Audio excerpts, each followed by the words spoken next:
Hey, it's Brandon. Welcome to Transform Your Workplace. Thanks for the download today. This episode is brought to you by Xenium HR and The Escape Game. I'm really excited for today's episode. It's with Dr. Vince Molinaro. He's the author of The Leadership Contract and Accountable Leaders. We talk a little bit about Leadership Contract specifically because the Xenium leadership team read that book and we developed a leadership contract of ourselves. And we just were really inspired by that book. So we touched a little bit on that. And by the way, I'll put a link to the leadership contract that Xenium developed in the show notes so you can take a look at how we translated Dr. Vince Molinaro's work into our own and adapted it for our leadership team. So in this episode, we're talking about accountable leaders, how you inspire people, get them to step up and take ownership, and ultimately deliver results. You're going to love this episode. Dr. Vince Molinaro is fantastic in this episode. I know you'll enjoy it. So feel free to please reach out to me on LinkedIn. Let me know what you thought about the episode. Reach out to Vince as well. I'm sure he would appreciate that as well. If you're not subscribed on Apple Podcasts or Amazon Music or wherever you listen to podcasts, make sure to hit that subscribe button so you get these episodes every Tuesday. And more importantly, if you're on Apple Podcasts, please give us a little 5-star rating. Just click that button, write a review too. That would be very helpful. Thanks for the support. We'll talk to you next week.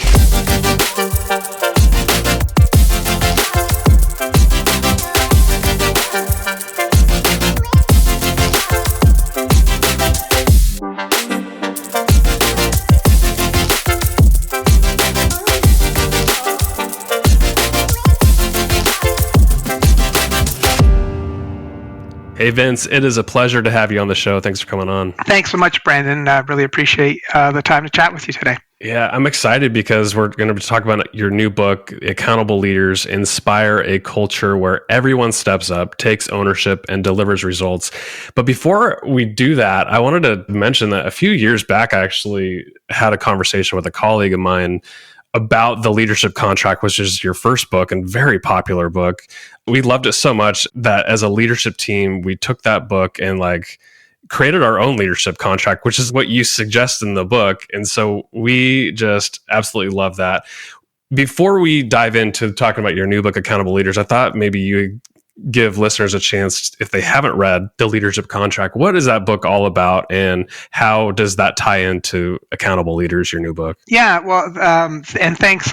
So excited to hear that you and your team took the ideas and really made them real, which is ultimately why I do this. But to answer, the question, I've spent most of my career in the, leadership industry and have had, multiple roles and I've seen over that period of time a real evolution in how companies have been approaching, how to build leadership, to drive the success of their companies. And when we came out of the great, as they would call it, the great financial crisis, whenever companies go through, like we are now, a real pivotal moment, they kind of reevaluate everything. And they were reevaluating leadership development. And what I was starting to find was that this sort of growing frustration among CEOs and heads of HR, where the problem came down to this. It was, listen, we're investing heavily in our leaders. We've got leadership development programs. We're partnering with business schools. We've got a whole slew of executive coaches, and we're not seeing it translate into better leadership. In one particular meeting I had with a head of HR, and where I could visibly and viscerally feel her frustration. And at some point, she said, we expect them to roll up their sleeves and tackle problems that we've got, and just get on top of issues. And they're just kind of standing around looking at each other. And she said, it's like they don't understand what it means to be a leader. Right. And as soon as I heard that, I said, okay, this is a different framing of a business problem. And as it often happens, you hear a problem really articulated in a very specific way. And then it seemed like every other organization I went into, the same theme started coming up over and over again. And so it was like, there's clearly something happening here that we need to understand. And as I began to dive into it, this idea emerged, because leadership is an area where there's a lot of great ideas. A lot of books are published on an annual basis. Not like we have a shortage of ideas and also a shortage of ways in which to develop leaders, but something is happening between those ideas, those ways of developing leaders, and the translation into business results that were lacking. And what I began to realize was that this idea of a contract kept coming into my mind. And it's really quite simply, it says that a lot of times when people take on a leadership role, they don't realize they've actually signed up for something really, really important. Right. Yeah. And I call it a leadership contract because as human beings, anytime we encounter someone who is a leader, we immediately set them to a higher standard of behavior and expectation and accountability. We just do that as human beings. And so this contract, I believe, has always existed, but it's been hidden, it's been implicit. And what we need to do is help leaders understand what that means. And that was sort of the genesis of the book. And what I began to realize, like any contract, it has to be explicit, right? So if you're buying a home, if you're signing a lease, to an apartment or a lease, on your car, there's actual papers you got to read and you've got to sign. Well, in the leadership contract, it's not like that. And when you ask leaders, how did you first get into a leadership role? The number one answer, everywhere I've been around on the planet, I got in by accident. Yep. I got in because I was a great technical performer, Yep. or I got in because I had the most tenure. I was around longer than anyone. And then we put them into leadership roles. We don't support them. And some leaders will figure it out. And there are leaders who really want to be leaders and are devoted and committed to it, which is fine. But a lot of us get in for other reasons and don't really fully appreciate what we signed up for. So the 4 terms are, it's a deliberate decision that you have to make. You got to know yourself well enough to say, are you fully committed to being a truly accountable leader? The second piece is it comes with obligation, and you've got to be clear on what your obligation is to leave things better for your customers, stakeholders, shareholders, the communities in which you do business, your employees. It's a lot of hard work. It's not an easy role to do well. And easy if you want to be mediocre, much tougher if you want to excel and be exceptional at it. And the 4th term says that it's a community, that the new model of leadership is leaders working together with shared accountability to really drive the business strategy and drive really solid business outcomes. And what we found is that immediately that idea resonated in the market. The book had great success. It's a New York Times bestseller. And then we started really bringing these ideas into organizations, around the world. And what we began to learn was these organizations started saying, this is great. We need leaders to understand the leadership contract at an individual level. But we expect more. We expect them to do that individually, but they've got to know how to build accountable teams, how to work with leaders across the organization where sometimes that accountability is a bit vague and unclear. And then organizationally, we've got to do a better job of supporting leaders to be accountable. And so that really was then the starting point for the newest book, Accountable Leaders. So between the leadership contract that first came out in 2013, and then it's been out in 2 editions and several translations, then I wrote the Leadership Contract Field Guide to help leaders take the ideas in that book and translate it day to day. I then wrote Accountable Leaders. So I like joking around to say that this is like my nonfiction trilogy. I love it. What I love about the leadership contract is it gives people a document and behaviors and all these things to live by, and what it means it defines what it means to be a leader, so that you can actually hold people accountable to it.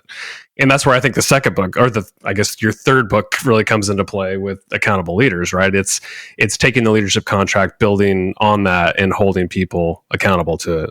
Yeah, it's exactly right. Because, when Leadership Contract came out and we started working with organizations, we also started doing, a ton of global research. And what we found was that, leadership accountability was a critical business issue. The companies we surveyed around the world, pretty much 3 out of 4 said it's critical, but only 31% were satisfied with the degree of accountability demonstrated by leaders.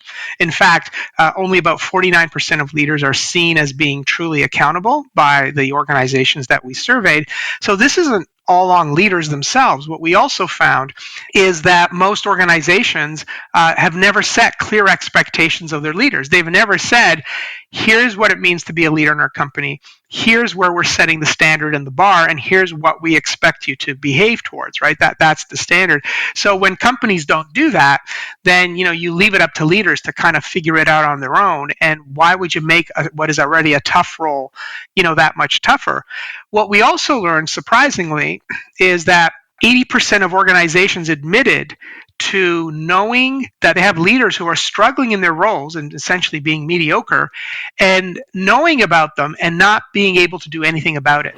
And that was quite staggering, because now what happens is when you know who the leaders are, you don't help them and they remain mediocre, you basically condone it and send a message of, we're going to tolerate mediocrity in our organization. And that's never good, for any company. Then we found some research on teams that 80% of teams are seen as being mediocre, only 1% as being accountable. And from an organizational and culture level, 66% of companies say that they don't have the leadership culture they need to be successful. And to me, that just creates risk, from a company standpoint, from an execution standpoint. So, that was some of the insights that really kind of validated a lot of the work. Yeah. So in the book, Accountable Leaders, right at the beginning, you wrote in one form or another that accountability breeds accountability, and just as mediocrity breeds mediocrity. So is that what you're saying with this? Is like, if you allow mediocre teams and leaders to exist, it will continue to breed more people like that. And it basically says it's okay to be mediocre here.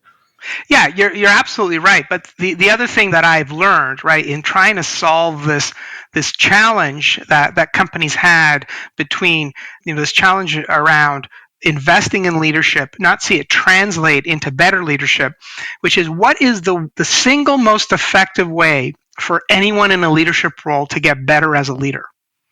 Because, in the industry, there are a ton of books and a ton of ideas on how to do that. And I've worked with leaders at all levels, and they'll, kind of say, well, I'm not sure how I can translate this idea of being authentic or being vulnerable or being compassionate.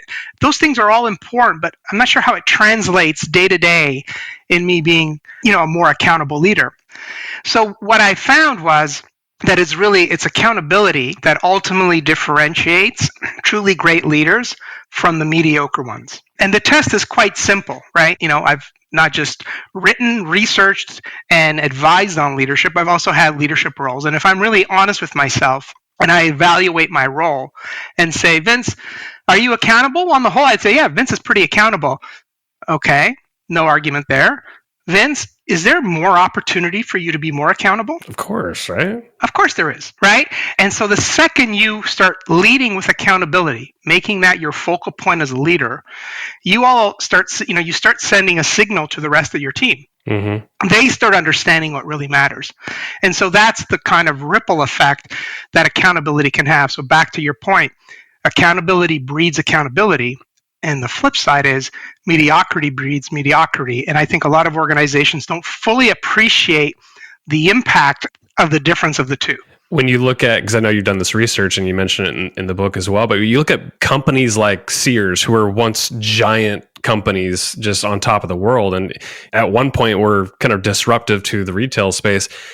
When you look at why they fell apart so fast, like, what did you learn about what's going on in the organization with its leaders? Well, I used that story in the book because it was, March 31st, 2014. I was in Toronto with a colleague having lunch at a popular restaurant, and this restaurant had a bank of windows as one of the walls. And as we were greeted to our table, I looked out, and in the building right across this courtyard, two men were working at the top of this roof, and they were tearing down these letters of this iconic sign. Of course, it was SEARS, and everybody knows the white letters. Yeah. But what was fascinating was that as they removed and pried each letter away from the building, there was kind of the shadow of each letter still burned onto the side of that building. Incredible. After decades and decades of sun exposure. And they kind of represented to me like ghost or phantom letters of a once great company.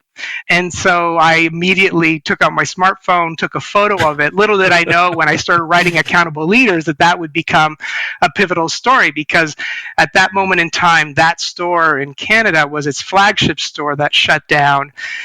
By 2016, by the end of 2016, every store in Canada shut down. 16,000 employees lost their jobs. Their pensions were at risk. And in the US, the same story was unfolding. And as I learned in the research in 2005, Sears had 3,500 stores across the United States. Its stock was at its highest value ever in its history. And by December 20th of 2020, there were 69 stores left.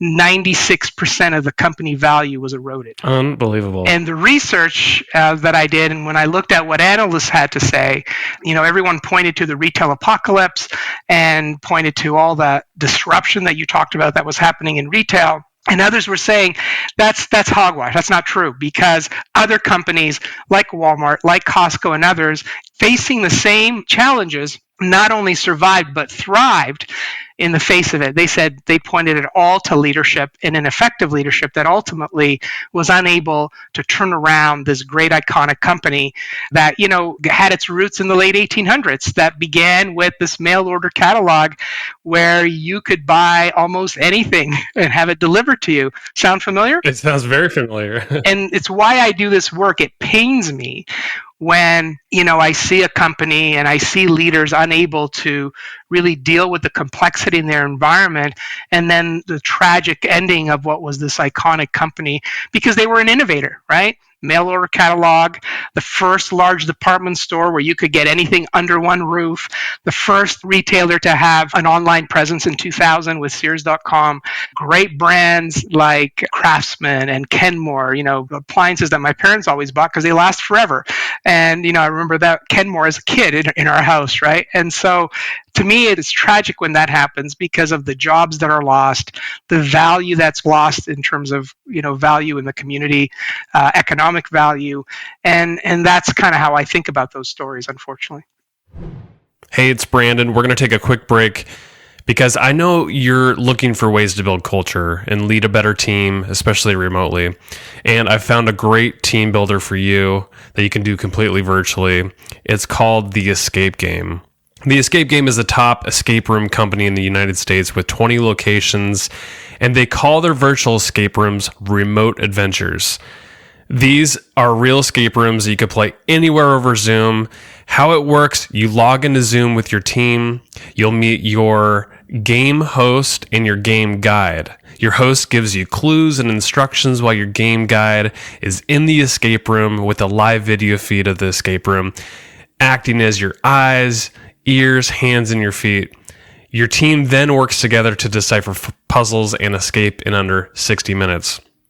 My team and I did this a few weeks ago, and we ended up escaping with 8 minutes to go. But what I loved about it was just our communication as a team, and going through the clues and succeeding was so fun. And there's so many laughters, and just it was a huge morale boost for us, and we just really enjoyed it. And now for a limited time, my listeners can get 10% off The Escape Game. Only when you go to theescapegame.com/podcast. So don't wait. That's theescapegame.com/podcast to get 10% off. Now back to the episode. So if we know that companies like Sears fail due to poor leadership, it kind of really begs the question of why don't we have better leaders? And you posed this question early in the book, I think chapter 2, if I remember right. How do you answer that question? I know you dove into answering this question. What did you come up with? There's a number of factors, and it's one that me and many others have really tried to tackle, right? John Gardner, who has written extensively on leadership, and in his book On Leadership, which is a phenomenal volume on thinking of leadership, this was 1990 when he asked the question, why don't we have better leadership? That's where the chapter title was inspired by. And he says that we complain, we express our disappointment, often our outrage, but no answer emerges. And the leadership, the research that's been happening writing really reflects the fact that the world in which leaders lead has become more complex. We know that. I mean, certainly over the last year, we've lived that with a global pandemic. And so that's a challenge. The task of being a leader has become more complex. We've just lived that now, as now we're having to lead virtually. And as we're starting to re-enter, the leadership task will continue to be more complex. You may have this hybrid workplace where you'll have some people in an office, you'll have some people that'll never be in an office and working, from their homes, and then you'll have some people coming in a few days a week, some people coming in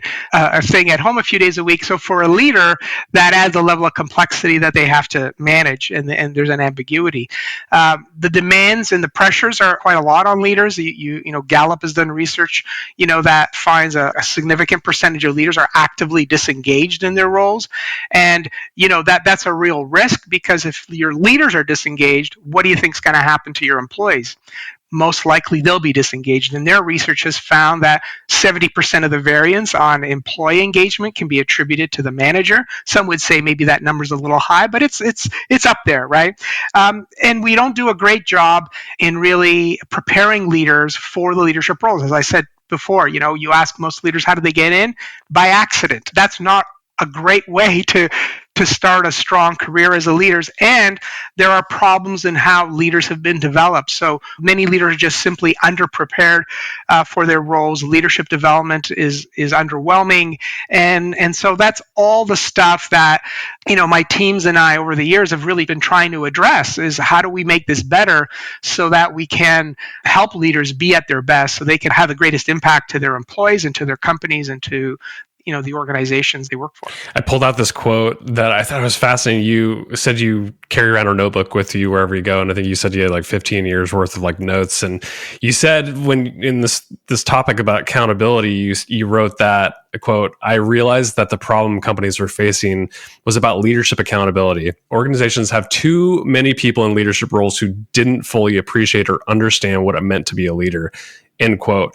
And so that is an interesting statement to me, because it's like, to your point, people, whether they are really good at being a contributor level role and then they get into a leadership role, they do it for more money, whatever it may be, they enter this leadership role without really fully appreciating what it means to be a leader. So my question to you is, how do we get those people to understand what it means to be a leader, what the behaviors are, what it means to be accountable? It seems like a big job that needs to be done up front. Well, it's a big job, but it's not an impossible job. And so in the last 4 chapters of my book, Accountable Leaders, I really write those chapters for the CEO and the head of HR and the senior executive team, because ultimately they have an accountability, in addition to being accountable leaders at a personal level, they have an accountability to the leaders of their organization to really support their success. And so the first step is they've got to make leadership accountability a priority. They have to make sure that they are setting the tone, that they, think about it. And so in that chapter, I very clearly lay out, in fact, even the role of the board in what the board has to pay attention to making sure leadership accountability is strong in the company on the board in which they serve, what the CEO needs to do, what the senior executive needs to do, and what the head of HR needs to do, because the head of HR has just a pivotal role. HR leaders are increasingly becoming more and more critically important in really driving the success of their companies, both from a talent and leadership standpoint. But it begins with them understanding that they are leaders themselves, and that's not always an idea that I find HR teams fully appreciate. So number one, you got to make it a priority in your company. Number two, you've got to really create a clear set of leadership expectations by creating a custom leadership contract for your company. And so in the book, I pretty much map out the methodology that we use to do that anytime an organization wants our help to do that. That really says what's critical to your company. As you think about your business context, if you look out over the next 3 to 5 years, think about your business strategy and start extrapolating what's going to be critical and how your leaders are going to step up. And then you really start articulating these expectations in very simple, clear language in 5 or 6, maybe no more than 7 expectations. That's my preference. Not necessarily is not the case. If you look at Amazon, Amazon has 14 leadership principles that they're known for. That actually, in many ways, is Amazon's leadership contract. They've made it, really, really explicitly clear what they expect of their leaders. And in fact, when you read it, you can clearly get a sense of how they've driven this culture that is, very aggressive, very ambitious. They've made it very clear. This is what we aspire to, and this is how we expect leaders, and in their case, even employees, to behave. It may not be for everyone, but that's exactly what they want. They want to align with a group of people who have that same passion and share that aspiration for the kind of company that they want to create. So you kind of articulate that and make that really, really clear. And then you need a formal process to kind of communicate, cascade it. And I always suggest, actually, like you and your team did, create a contract that leaders have to read, and they've got to decide, am I prepared to sign this? Right. Because what we have found is when we do that in companies, there are a few leaders that then kind of look at the expectations and go, I'm out. I'm out. I got to come clean. You know what? I kind of took this on when you gave it to me a few years ago, but the reality is it's not me. Can I go back and be an engineer? Can I go back and be that top salesperson? Can I go back and be the analyst or the accountant or whatever the area of expertise is? And I actually think that's a noble decision that we have to respect when someone does it. And we need more people who are courageous enough to do that.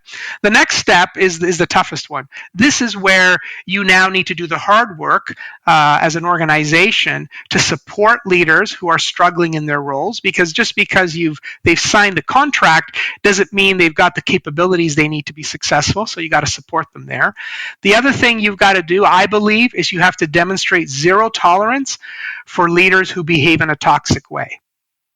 Because if you keep those leaders in your organization, not only will they damage your culture, but now you send a mixed message to everybody. You've got this wonderful leadership contract that's inspiring, and then you got leaders behaving in the complete opposite way, and now you've just eroded any confidence or credibility that you have. And then the final step is you've got to find ways for leaders to connect with one another across the organization to build a sense of community, build a strong leadership culture. And that's what the last 4 chapters of the book maps out. And it's got examples of companies who have done this work and have had good long-term success with it. Your comment about just because you have a contract doesn't mean people are going to not automatically have the capabilities or the behaviors that match the contract, even if they agree to it. So one of the components that you wrote in the book was holding people accountable really comes down to increasing your leader's ability to have tough conversations. And I fully agree with that, but that's a skill set that is hard. It comes with experience, I guess, but how do we develop that muscle inside of our leaders to have those tough conversations, to hold others accountable? It's like, you agreed to this. It was in our leadership contract, but you're not doing it. Like, how do we have those conversations? Well, I think in some ways, and this is a chronic problem everywhere.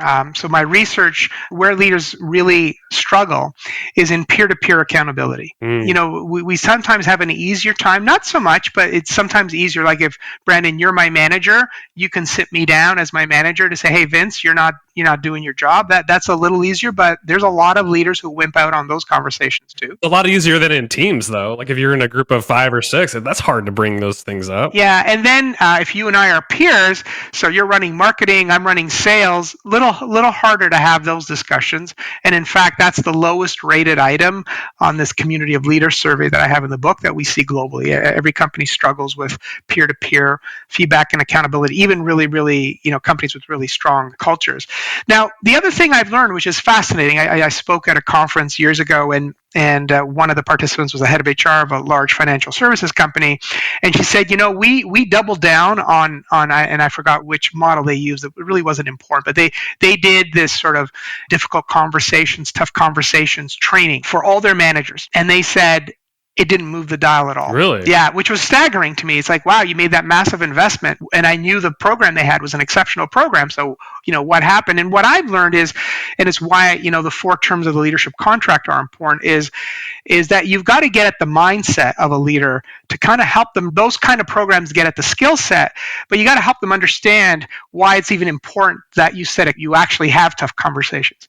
That you have to understand that it's your obligation as a leader to do that, because if you don't, there's a price you pay personally, your team, and your organization. In the book, in the leadership contract, I call it the hard work rule, that as leaders, we fail to appreciate that when we avoid tough conversations or giving candid feedback or aggressively managing a poor performer, we really don't understand how it weakens us, weakens that person, weakens our team, and weakens the organization. But on the flip side, if you have the courage to tackle those tough things and make progress, even a little bit of progress, it just takes you to another level. And oftentimes I would say that I find a lot of organizations and a lot of leaders and teams are stuck because there's 1 or 2 really thorny, tough issues that everyone knows about, but no one seems to have the courage to have the discussion. And what my teams have found is when, as facilitators, if they're able to help a team have a conversation like that, they immediately get a breakthrough.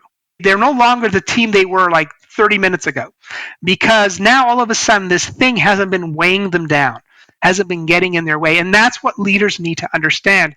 And I find that once they really get that as a business issue, then they're more prepared to get moving on those tough conversations. And then they realize the more you start having tough conversations, they get easier. Now, in my leadership contract field guide, I provide a kind of an 8-step process. 4 of the steps are actually in preparing for the conversation. So you spend half of your time preparing and then half of your time actually having the conversations. And I think a lot of times leaders just jump in thinking they can wing it, and that's never good. And then the first step is really thinking how much you think about your obligation and think about how much you care about that person, care about your team, care about your company. Begin there, and then you realize you have to have the discussion. Because what I've learned in my career and in my life, the people who from time to time came to me and said, Vince, we got to have a talk. There's some feedback I got to give you. While in the moment, I didn't particularly like the conversation. Of course not. In hindsight, I realized, holy cow, that person really cared about me and my success to the extent that they had the courage to have the discussion. Because the conversation is tough. We just got to acknowledge it. It's tough for the manager having the conversation. It's tough for the person receiving the conversation. The issue can be ambiguous and challenging. So it's just tough. But avoiding them doesn't help. No, it does not. Let's bring this conversation full circle and end with this. So we talked about Sears earlier. They were disrupted, had probably not accountable leaders, all of those things. So take Sears. If they had an accountable leadership group and they're in the same situation they're in, which Amazon comes around, Walmart pivots, Target pivots, all these things, how would having an accountable leadership group help organizations like Sears who were challenged by disruptions and innovations, external threats, economic crashes, all those things? What do you think? I think it begins by really understanding how the context was changing for Sears or any company, right? You got to begin there, because the expectations are not generic. They are very specific from company to company based on what they're having to deal with. So, you got to have real clarity about the context we're going to be leading in over the next 2 to 3 years. From there, there's real clarity on what's our business strategy to help us drive success. And then, as I said, from there, really extrapolating what does this mean and how leaders need to step up. And then what you need to do is, as I said before, you got to communicate that. You got to cascade that. You got to get really leaders to embrace that. You got to make sure that this contract is embedded in a few organizational practices like performance management and whatnot, so people see it alive in the organization. And then I think the other thing is you've got to rally leaders together, in a sense of community, so they are working together. When you're trying to drive that kind of transformation, it puts people under tremendous pressure.